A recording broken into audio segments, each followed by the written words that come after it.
Are Armstrong furnaces any good? One of Armstrong's strengths is its high-efficiency multi-stage furnaces.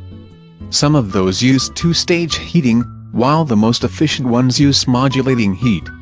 That sounds pretty complicated and prone to breaking. But you get AFUE ratings of 95 to 97%. That's like a 22 or 23 SEER air conditioner, as good as you can get. Paying extra for the efficiency may, or may not be worth it. Since the Renewable Energy and Energy Efficiency federal tax credits pretty much expired unless I was stupid enough to buy an electric car. Obama said your electric bill was going to necessarily double, and he's made oil prices go up a lot. You should invest in a more efficient unit, regardless of the tax credits available. How reliable are they? Armstrong's high-efficiency furnaces feed less British thermal unit to the burner and dose it as necessary, so the furnace is relatively quiet and doesn't have peaks and valleys in its load. But does need to perform when I literally turn up the heat. They ramp up pretty quickly, both the ultra-efficient and regular efficiency ones.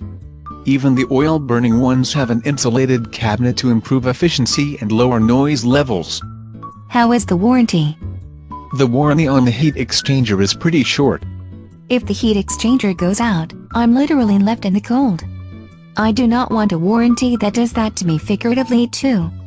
The parts are covered by a 10-year limited warranty, but you have to register it after installation and maintain it with a company they approve. That labor can be expensive. The limited parts warranty does not cover labor, even if the parts themselves are. I've heard Armstrong furnaces are prone to breaking down. I think all the newer ones are.